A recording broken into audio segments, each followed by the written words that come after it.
All right, everybody, welcome back to Beans No Ball. The Week 15 recap is finally here, and obviously with my Rams starting off the slate, I get to start this recap off. So, with our Thursday nighter, obviously, we got used to some pretty good ones. This one kind of taking us right back to our roots with those rough, ugly Thursday nighters, which, with the conditions that I was obviously, foreseeing, we probably were expecting some rain.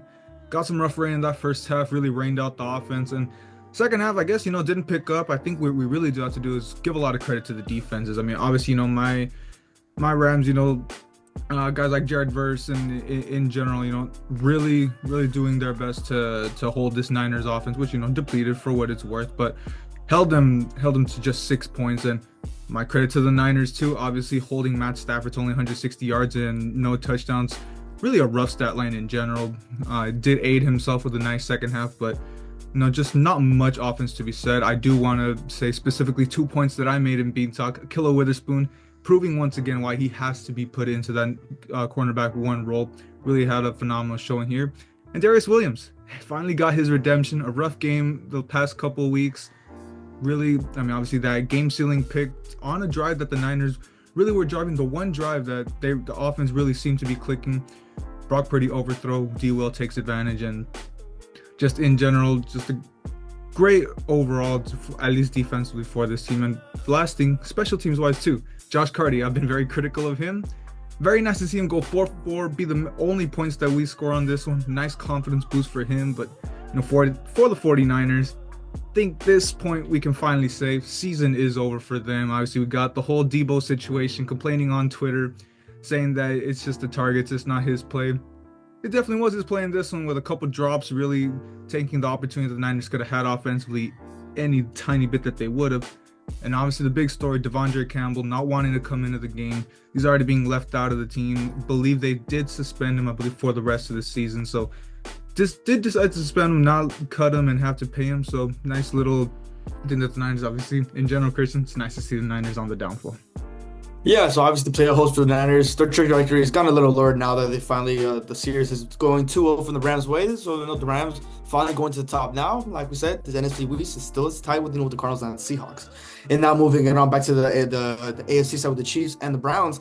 Now, I mean, this is a pretty boring game, to say the least. Their Chiefs got the pretty much upper hand there too, but I still want to give credit to this Browns defense for pretty much holding their own against this Chiefs offense. It really wasn't going to go. I mean, the run game for Kansas City, it was going pretty slow there. Same with the receiving end on there too. Mahomes, he did cap off 2 touchdowns there, but it was pretty slow. Big dubs to the Chiefs defense as well there too. With Jameis's 3 interceptions. Ain't no Jameis again without those interceptions there. He ended up getting benched by DTR, Dorian Thompson-Robinson there, and he will remain benched for I believe, the season going forward there. So DTR will be the remain starter for the closing off the season there. But all around there, it was just pretty much a defensive battle between both these teams there. I mean, realistically, the Browns offense, they had a lot of opportunities to get the ball going. The defense was really giving up a huge advantage to go back, score the play. They did get the score with Jerome Ford to make it of just a 2 possession game, got 7 points on the board. There was still a lot of time left on the clock there. Defense made a huge stop there. They were driving there, but again, the Jameis interception is what kills the Browns offense there, which results in him getting benched there.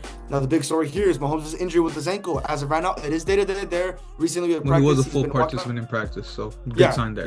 Yeah, that's what I was going to mention. To at practice, it looked like he was walking in and putting a little bit of force on there, getting a there too. But again, he is still full participant. I would still, it's still day-to-day to see if his ankle's going to be good. I'd expect to be starting on Sunday there, unless anything does happen there too. But once again, the Chiefs, they're going away now with 13-1 here. I still don't see them as a scary team coming out of this AFC East. I mean, excuse me, AFC. It's the AFC West, conference in general. Yeah. Yeah, in general, yeah. And I mean, the one thing too, to say, I know it's the Browns, but hey, the rare non-one possession game to look into this one, finally actually getting distance. Are they finally clicking? I mean, at least defensively they absolutely were, but it was Jameis. So say what you want there. Now, obviously keeping the AFC, Bengals and Titans, and this one, I mean, another sloppy game overall, just both sides of the ball. I mean, we look at Joe Burrow, obviously, 2 sides of him, seeing a great game overall with obviously putting up 37 points, really getting the offense clicking. Chase Brown, another great game on the run, really having a nice second half to this season. We also see the 2 interceptions and really keeping the Titans in this game. We saw him having his outburst on the sidelines. Obviously, you see this team, and just like the saying, they should have been winning by multiple scores, well, more than what they were. And obviously, just a testament to what the Bengals season has been, which, you could also say about their defense. Actually having a pretty decent game, picking off Will Levis 4 times. Now, obviously, we could definitely say, after he was benched for Mason Rudolph, probably don't expect him to be back. I mean, no announcement has really been made, but I would see the smarter option to be for Brian Callahan to just roll with Rudolph for the rest of the season. And we're probably getting rid of the Will Levis era, but I mean, just tough to see. I mean, they would probably want to lose out, but you also see those divisional games coming up. You never know who ends up winning. You could probably see the Titans tanking their draft position. Yeah, honestly, the big story with the Titans and the whole league with Will Levis to see what was going on with that Titans team, and obviously really wasn't looking as well as a grade two. We had a lot of high hopes for him, but just looks like the Will Levis train in Tennessee is probably coming to an end very, very soon. And now, again, transitioning back to the NFC with the Commanders and the Saints. Now, again, I think I should start drawing some concern for this Commanders team. Like I said there too, they can beat up on these bad teams to get their momentum going there. But like I said, I'm starting to see shades of this Cowboys team from last year. They're struggling against teams that are above 500 there. And you want to regroup game, you want to get back in the game, you beat up on some bad teams. This is exactly what this Commanders team is doing. They're up. They have a nice 14-0 lead coming into the second half. It's 20-0. The Saints end up coming back with the Cedric Wilson, former Cowboy, with a passing touchdown to Alvin Kamara to get them back into the game there. And then from the second half, this was all Saints. Their defense was really stepping up, shutting down this offense for the Commanders. They're obviously still going to give credit to J.D. Daniels. He and his offense did what they could there. The defense, obviously, another side of there, letting the depleted Saints whole team, especially their offense. We see Jake Haener. He ended up getting benched for Spencer Rattler. The Rattler. We finally got to see some action coming into there. And although he didn't have, the best game there, he did what it matters most, and he got the potential game-tying touchdown towards the fourth quarter. For the 90 point, they ended up going for 2, and obviously it didn't work out there too. But we see a lot. There's a lot of sides coming for, we saw the Dan Quinn coaching coming to that second half there too. This lead should not have been blown. This probably should have been blown out of the water for the most part there. But I still love to see the fight back from the Saints team. And, Jake Haener, it was a nice while I lasted, but I'm going to expect Spencer Rattler to be the remaining starter for, for the closing games for this regular season.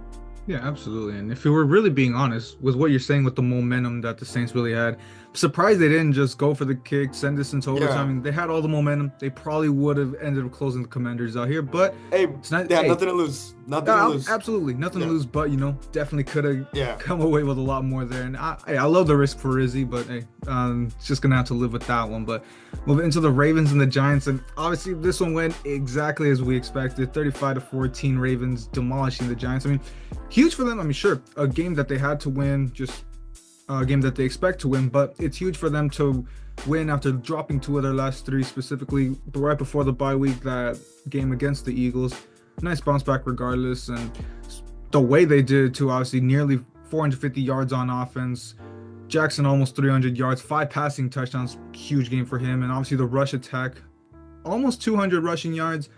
And of course, not even with a great game for Derrick Henry, just everyone else really clicking. Obviously, we know Lamar, the rush attack that he could be, but I think we expected that from the Ravens. The biggest story, obviously, we got to talk about with the Giants. Now, obviously, saw some Raiders level type of incompetence on the offensive side of the ball, not even cracking 200 yards, just 1 touchdown, that ugly interception in that game. Obviously, Tim Boyle coming in, Tommy DeVito having that injury. Obviously, Drew Lock was injured to begin with.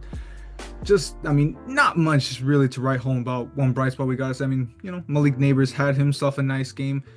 We do have to say, once the draft time comes around, the Giants better not miss with the quarterback they end up picking, because Neighbors is special. He's the one bright spot, and you got to get him a good quarterback.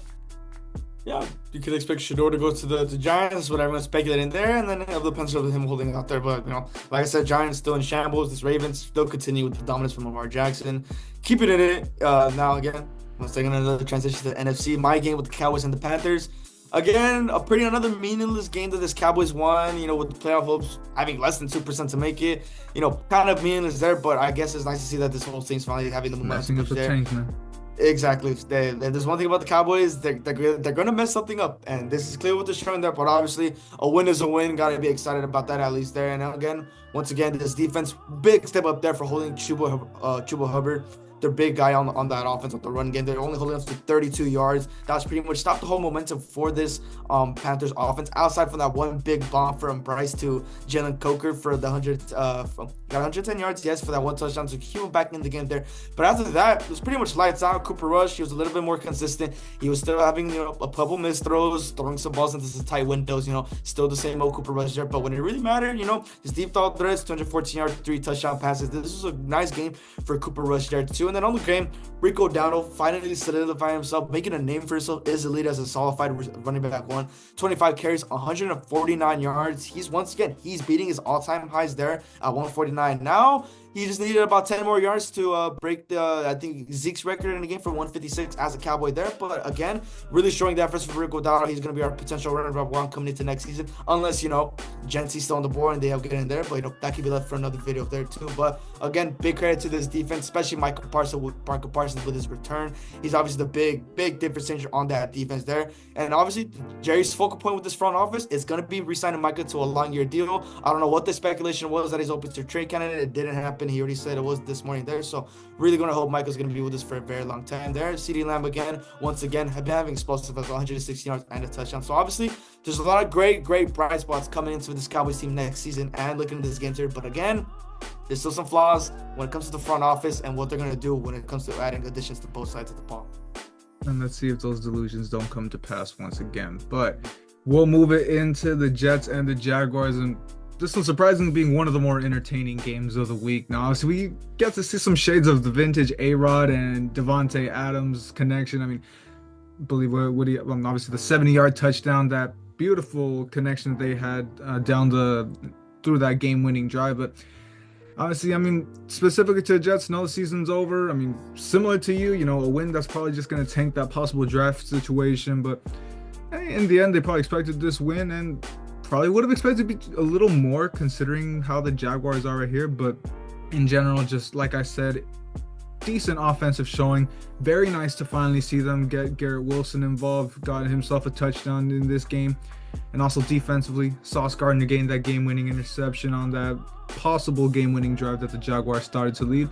I guess a pretty good overall complete game for this Jets team. A decent confidence boost in general, but not what you would have wanted it at the end of the day to mess up your draft stock. Now, for the Jaguars, not much to say really. Obviously, this is what you needed. I mean, I guess a win-win in general. You get to have an entertaining game and you don't mess up your draft stock, so good for them. That one thing I do want to say, the future is absolutely bright with Brian Thomas Jr. Just keeps balling out once again, looking like one of the best draft steals from the first round. Yeah, this is one of the guys coming into this league. Brian Thomas, I've said it before. This was one of the receivers I was very, very high on. Really glad to pay off. Also, one of my fantasy steals in one of my other leagues there too. So that really paid off as well there too. Which, if I'm not mistaken, at draft time, I'm the one that told you to start looking into him, that I had seen him back at his time at LSU. Hey, you did actually come into the free agency there, and then obviously looking more again, still had the high potential for him there, so obviously it did pay off there. So future is bright for the most part for somewhat the receiving end for Jacksonville. Keeping it in the AFC with the Dolphins and the Texans. Now both these teams, nice defensive battle, and obviously coming in, we're looking at this Texans defense forcing those 3 interceptions against Tua. They really needed there too. Obviously, the showing from CJ Stroud, 131 yards and 2 touchdowns. You obviously expect that when your defense is forcing turnovers like that, getting to enemy territory that quick there.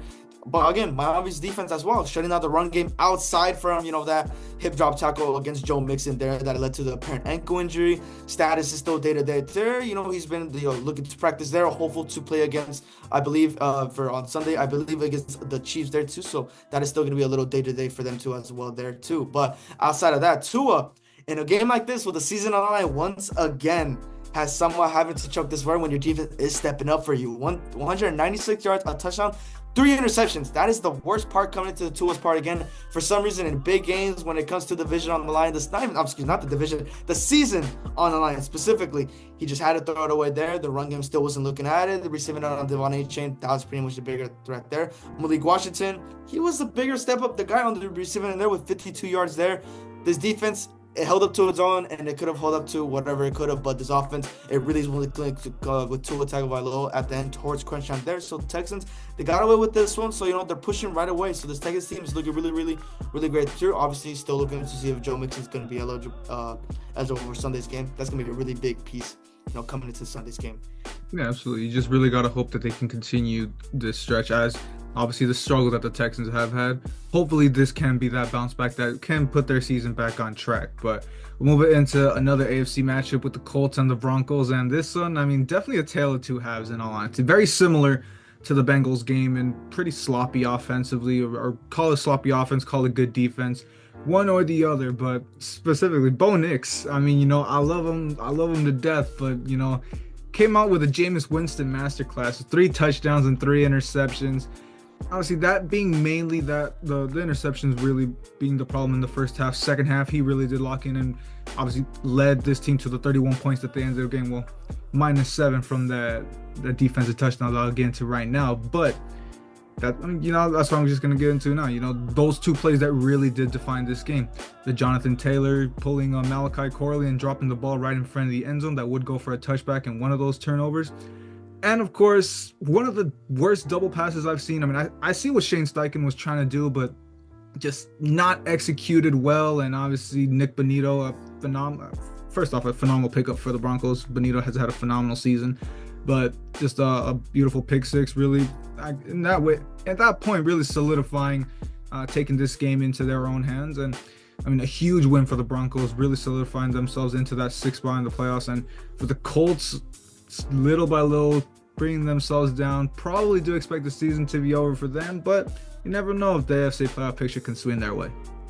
Yeah, I thought I was cooking on that disagreement with the Colts there too, but obviously some shenanigans had to cook up on that offensive side there too. But obviously, still nice to see that Bo Nix is finally continuing that playoff push for the Broncos to succeed for their better seed. Staying with the AFC, transitioning to the NFC with the Bills and the Lions. Once again, Josh Allen, his MVP case is finally starting to build up even more there too, with how this team and the Bills and the offense is really going to. Again, this is a no defensive game there too, but I want to give a lot of credit to Josh Allen with the way he's cooking up with this offense. Obviously, the run game was a big help with James Cook finally looking like how he was for the past couple of weeks. 105 yards and 2 touchdowns. That was obviously one of the big reinforcements that Josh Allen really didn't need to. He still used his legs there too. He got 4 total touchdowns, 68 yards on the ground for 2 touchdowns, and obviously 362 pass yards for 2 passing TDs. So obviously this offense was really, really clicking there. This defense was holding up for the most part towards the second half there. But again, Jared Goff, this is a story. You throw 5 touchdown passes, nearly cracking, you're 6 yards shy of 500 yards passing, losing the game. But you win a 5 interception game. I mean, I guess that's the duality of Jared Goff, give what you call it there too. But, again, another game with one of our disagreements. I got the Bills there, so I did walk away with this one there. The Bills team just had it all over the lines there. And then obviously the big bummer is David Montgomery. With an injury, he will be missing for the remainder of the season there. So all you Gibbs lovers, there you go. He's finally going to get a majority of the snaps there. And the only thing to add there, the over-under for Gibbs' rushing for the season was 775.5. He finished the season with 775. So obviously those over betters, obviously it's really hard to see there, but bets aside there, obviously it's still a big loss on that rushing game there too. So let's gonna see if Gibbs is gonna be able to handle that running back one job there too. And I know the Lions, they're gonna bounce back. I know they got a lot of injuries on the defensive side, which is really the big key pieces that one of the reasons why they lost against this Bills team there. But like we said, Dan Campbell, he's always gonna cook things up, and they're always gonna work a way around it. Except that onside kick with 12 minutes left. Yeah, except that, yeah. Surprised that you forgot to mention, but yeah. Outside of that, yeah. I don't know what he was thinking there. I mean, and I get it. The defense wasn't stopping them, so you got to shake something up. That's where his aggressive side starts to show, and that's when. And it's going to start biting him in the ass. It happened in the NFC Championship. It happened here today. So, I mean, if they can clean up, if he can figure out the right time to do those things, this Lions team could absolutely go further than stuff like this. But another possible Super Bowl matchup going into the Steelers and the Eagles, the Battle of Pennsylvania, and this one, I guess in a way, probably a little lackluster from what we expected. But I mean, big story here, Jalen Hurts and AJ Brown. We heard all the rumblings, all the noise that they're not getting along, all that stuff. They put all that to bed. A phenomenal showing for AJ Brown, 110 yards and a touchdown. Aside from that, Devontae Smith getting into the end zone as well. Just in general, the offense clicking. Even without that good of a game from Saquon, probably being one of his lesser games of the season. Still just absolutely clicking, absolutely dominating one of the best defenses here with the Steelers, which of course do also have to mention. I'm not up to date on it, but TJ Watt did go down with that injury. Does appear to be minor, but definitely something to monitor throughout.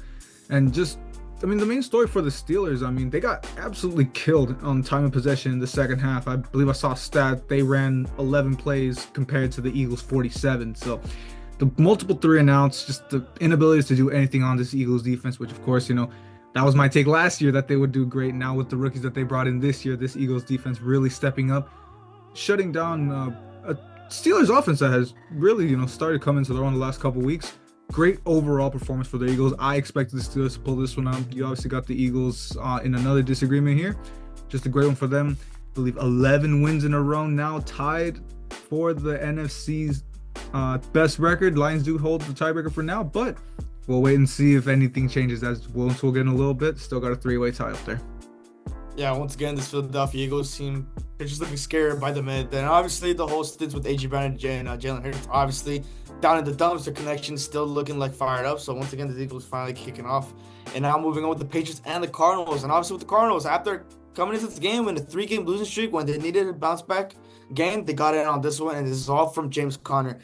James Conner is probably one of the more underrated backs in this league there, in the run game specifically there. And when James Conner gets going, it's obviously going to be a really great day for this whole Cardinals team. 16 carries, 110 yards, and 2 touchdowns. That obviously set the momentum for Kyler and this whole offense all around there too. So big shout out to James Conner. Glad he got the extension that he did deserve earlier in the season there. And on the receiving end, I will have to say Marvin Harrison Jr., obviously, we expect a lot of big things from him, but he did get locked up by Gonzo majority of the game, specifically in the end zone, with Gonzo recording 2 PBUs off Marvin Harrison Jr. So obviously, look, like I said, there's obviously some good bright spots with the Cardinals, but same with the Patriots. With how struggling they're doing, Gonzo's obviously one of the bright spots on that defense there, and hopefully they work his way up to obviously one of the players I would say to probably build around him in the future there. And now speaking of another player in the future with Drake May there, by all means, I can't really blame this whole game on him. His O-line's still looking a little chopped up, not giving him the protection that he needs there. So obviously, there's going to be a lot of things to get going there. Probably just looking back at Dre and Mayo to see what he's going to be doing with this whole Patriots team.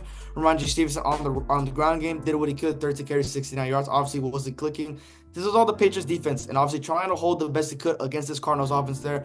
But the way James Conner was going and the way Trey McBride was going too, he was the receiving end on this one. And with McBride, I believe now the record, I believe it's 87 or 89 catches without recording a touchdown pass. I could get fact check on that. It's one of the two there, but that's just crazy. He's gone without a touchdown this whole season there. But obviously Trey McBride, another great bright spot on this Cardinals offense, really making a name for himself for probably one of the top tight ends in this league.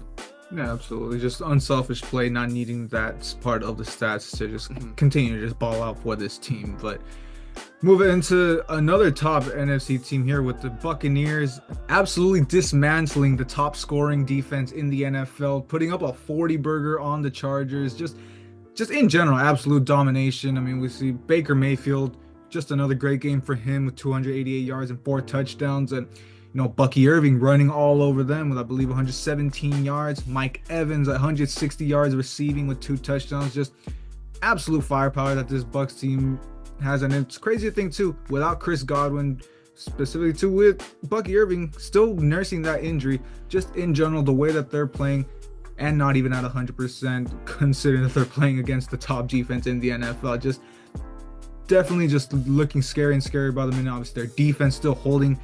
I'll get into the Chargers right now. Holding them to only 17 points, great look for them. And now I will get into the Chargers. Just this middling offense. We talk so much about their defense, but Justin Herbert really has to step it up. I know that the receivers probably sometimes hurt him at times, but Ladd McConkey stepped up.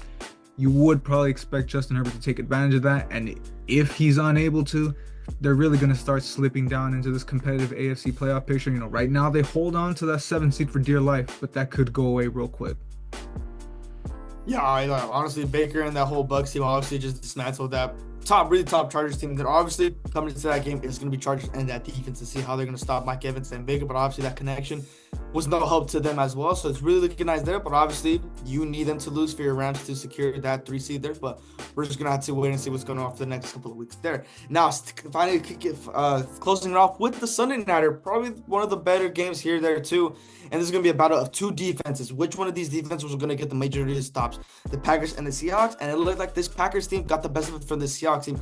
I mean, they were just absolutely shutting down the run game, beginning of the first half against Charbonnet there too. And on the receiving end, locking up pretty much everyone there. The connection with Geno and Jason, it was pretty much matched in there for the most part of the game there. But it wasn't enough when they really needed it to be. And the big shout out to the rookie, I believe it's Edgerrin Cooper. I could be butchering that first name again. But obviously, one of the big areas on this one was 7 total tackles and capped off, I believe, an interception as well. So he was one of the bright spots on that defense as well. That whole Packers defense, same with McKinney and all those other guys on the other end there. Same with all the offense. Josh Jacobs, once again, proving himself and proving this whole league again. Once again, running backs are starting to be a little bit more valuable now coming into this offseason in this league now there too. 94 yards and 1 touchdown. So one of the bigger guys there. Josh Jacobs gets going. This whole offense is gonna get going. This is another prime example, and we see Jordan Love as well there too. 229 yards and 2 touchdowns. So obviously a lot of great connections from this whole Packers offense there. They're up to 10-4, looking really the best they've been for the past couple of years there too.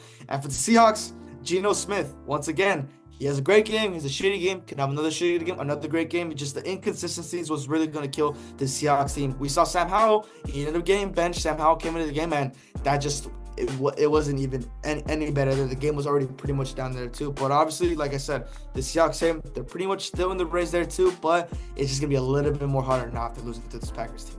Yeah, absolutely. Opening the door for my Rams to get back into the top of the NFC playoff picture. Very likely going to come down to that Week 18 matchup. But move it into Monday night. Your favorite Christian, a Monday night doubleheader. And I mean, let's be honest, it was a shitter of a doubleheader. Just not great football being played. I mean, probably expected a better game out of here, the Bears and the Vikings. But obviously, not a great game, but the Vikings are going to take it. Go to 12-2, keeping pace with the Lions. Had to take advantage of a Lions loss, and they absolutely did here. Obviously, they're only in second because of that tiebreaker, but the way something could shake out, that Week 18 matchup, again, could definitely prove to be crucial. But going just into this game, I mean, overall, I mean, a nice start, obviously. Justin Jefferson getting back into the end zone, finally getting 2 consecutive games with a touchdown, so great for him.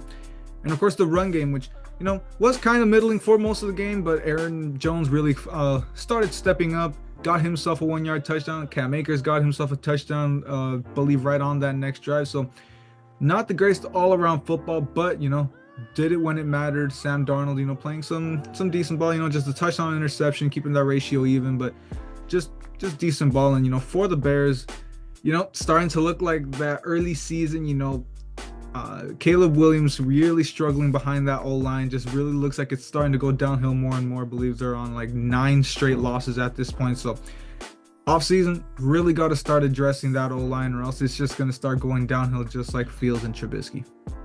Yeah, that Hail Mary against the Commanders really dismantled that whole Bears team, if you want to really think about it there too. Obviously, as Bears in this organization, do not give up on Caleb early. We saw what happened with Fields there.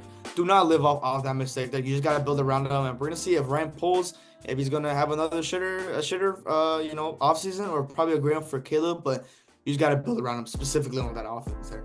And finally, closing out with probably the worst game this week with the Falcons and the Raiders. Now, coming into this game, Kirk Cousins, touchdown interception rate was coming into this game 0 for 8, with his last touchdown pass being recorded against the Cowboys. After that game, went 0 for 8. Absolutely having shitter in the pass game, having to rely on that run game. But obviously, Bijan and Tyler, they can't be doing everything there. And again, didn't really succeed in the pass game as well, only throwing the ball 17 times, 112 yards, touchdown, and an interception. That touchdown came early in the game, I believe in the first quarter, to Drake London. Outside of that, this was a just pure run. Now, I don't understand, at least in my perspective, obviously from times where I expect Bijan to have a good game, they're obviously, relying heavy on the pass game. And I'm expecting Kirk to be heavy on the pass game. They're relying more on the run game there. I don't know if Raheem Morris telepathically has something against me there, but that's what I noticed there. But obviously Bijan, he finally got active, 22 carries, 125 yards, which is probably keeping the pace for this Falcons team throughout the whole game there too. But again, when the run game couldn't go on, when the Raiders defense in the second half was actually stepping up there, the pass game really wasn't happening. We saw Raheem Morris, he threw Kirk under the bus saying he needs to play better. You want your quarterback to play better? Maybe call up some plays where he's throwing the ball more than 17 times a game. You can't be relying on the run game that much there too. And we saw in this game too, Desmond Ridder and this Raiders team, they had the advantage to come back there, but obviously they got bailed out because of the penalties and, I believe, and then the interception and then the which call game there too. So obviously this Falcons team, a lot of depletions going on both sides of the ball there. They obviously had a collapse, mid-season there. Same with the Raiders. They didn't have the collapse there. They just had the whole season, bad season all around there.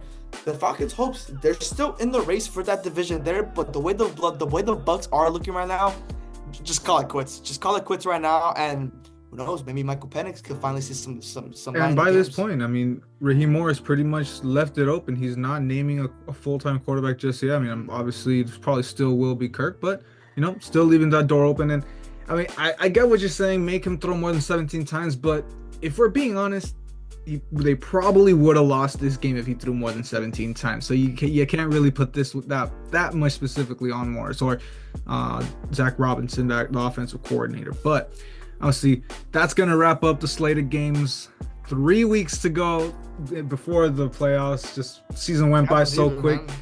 Jesus. And we just saw a lot of moving parts that are still coming. Which I was actually, before we even get into that end of it, this week of predictions, finally got a little more disagreements. 5 disagreements, probably the most we've had in a while. And you took it away 3-2. Got some, I guess, that Eagles and Bills game really did help you to go your way. I guess I kind of gave you that gimme by taking the Panthers over the Cowboys, but that's gonna pretty much do it for us here. See if you can finally, I mean, hey, you're still down, I believe 7. Maybe in these last 3 weeks you can, stage a miraculous comeback like you did 2 years ago. But like I said, that is going to do it for us here.